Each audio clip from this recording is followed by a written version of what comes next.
देखिए, सबसे पहली बात तो ये है कि ये कानून जो मोदी सरकार ने आज से 4 साल पहले बनाया था वो संविधान के खिलाफ है। आप रिलीजन की बुनियाद पर कानून नहीं बना सकते, इसमें कई सुप्रीम कोर्ट के जजमेंट्स है और राइट टू इक्वालिटी के खिलाफ है। आप कैसे हर रिलीजन को आप उसकी इजाजत दे रहे हैं उनको, और आप जो रिलीजन जिनका इस्लाम है उनको आप नहीं दे रहे, वो एक पॉइंट है। दूसरा ये है कि मैंने उस वक्त पार्लियामेंट में कहा था कि इसी तरह का एक कानून वाइट साउथ अफ्रीका ने बनाया था, तो महात्मा गांधी ने उस कानून को फाड़ दिया था। मैंने भी पार्लियामेंट में इस CAA के उस बिल को फाड़ा था। तीसरी बात यह है कि अब 4 साल के बाद ये सरकार रूल्स बना रही है। मैं देश को ये बताना चाह रहा हूं कि मैंने नहीं, मौजूदा अभी प्रेजेंट होम मिनिस्टर ने पार्लियामेंट में कहा था मेरा नाम लेकर कि OICG NPR भी आएगा, NRC भी आएगा।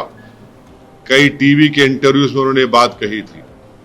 तो हम ये बताना चाह रहे हैं कि CAA एक्ट को सिर्फ आप CAA से मत देखिए, इसको आपको NPR से और NRC से जोड़कर देखना पड़ेगा। और जब वो होगा तो जाहिर है उसमें सबसे ज्यादा निशाना बनेंगे मुसलमान, दलित, आदिवासी और गरीब लोग। पांचवी बात यह है कि अब आसाम में सुप्रीम कोर्ट मॉनिटर्ड एक NRC हुआ। 19 लाख लोगों के नाम नहीं आए, जिसमें से लगभग 10 से 12 लाख हमारे हिंदू भाई बहनों के नाम नहीं आए। उनको अब हेमंत बिस्व शर्मा ये बोल रहे हैं कि CAA कानून जब इंप्लीमेंट होगा तो उन सबको सिटीजनशिप मिल जाएगी, क्योंकि उनका रिलीजन उसमें इंक्लूड हो गया। अब उसमें 1 लाख से 1.5 लाख या 2 लाख करीब जो मुसलमान नाम है, उनको इसका फायदा नहीं मिलेगा। ये बताइए, ये नाइंसाफी नहीं है तो क्या है? हेमंत बिस्व शर्मा ने कहा, बीजेपी के नेताओं ने कहा कि 19 लाख में जो 10 से 12 लाख जो हिंदू भाई बहन के नाम नहीं आए, उनको मिल जाएगा, पूरा सिटीजनशिप मिल जाएगी उनको। अब आप बताइए, नाइंसाफी नहीं है तो क्या है? छठी बात यह है कि भारत में सिर्फ 5% लोगों के पास पासपोर्ट है। ओनली 5% लोगों का पासपोर्ट है, रिमेनिंग लोगों का पासपोर्ट नहीं है। और फिर आधार कार्ड आप देख लिए, प्रूफ ऑफ सिटीजनशिप नहीं है, उसमें खुद लिखा हुआ आधार कार्ड में। भारत में बर्थ रजिस्ट्रेशन 1959 तक मैंडेटरी नहीं था। 1996 में सिर्फ 50% इंडियंस के पास बर्थ सर्टिफिकेट्स था। तो जब NRC होगा, NPR होगा, तो उसमें बायोमेट्रिक एक्सरसाइज होंगी उसमें, और लोकल रजिस्ट्रार में लिस्ट लगाई जाएगी प्रमोद साहब की, असद साहब की।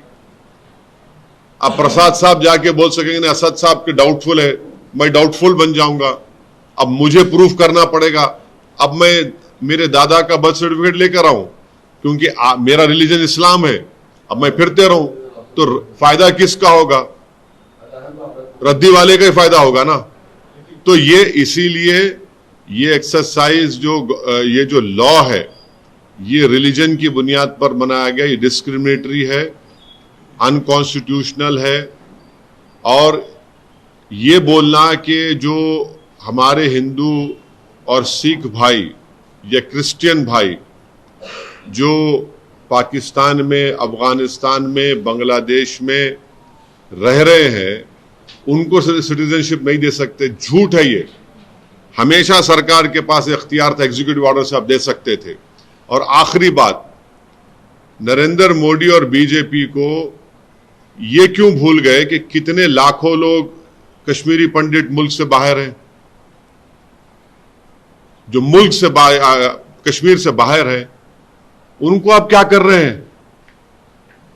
उनको आप क्या कर रहे हैं? भूल गए आप कश्मीरी पंडितों को? कम से कम 5 लाख कश्मीर के बाहर हैं, लेकर जाइए ना कश्मीर में उनको। इंग्लैंड में इंडियन जो वहां के इंडियंस यहां पर वहां चले गए जो इलीगल, उनको वापस लेकर आइए। ग्रेट ब्रिटेन बोल रहा है कि लेकर आइए वापस, सरकार बोलती हम नहीं लेकर आएंगे। तो ये गलत है, डिस्क्रिमिनेटरी है, अनकॉन्स्टिट्यूशनल है। सरकार के पास पहले से पावर्स थे और है और रहेंगे कि वो जो हिंदू भाई बहन पाकिस्तान में है या बांग्लादेश से है, आप दे सकते हो उनको।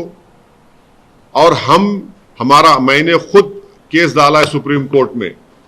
हम लोग जब CAA का हियरिंग हुई थी, हमारे लॉयर जनाब निजाम पाशा साहब ने स्टे की मांग की थी, तो गवर्नमेंट ने कहा था कि अभी हम रूल्स नहीं बनाए। अब जब रूल्स बनाए तो हम सुप्रीम कोर्ट में डालेंगे और इसके ऊपर हम कोशिश करेंगे कि सुप्रीम कोर्ट में जाकर इसको उठाया जाए इस मसले को। एक बोलिए प्रसाद साहब।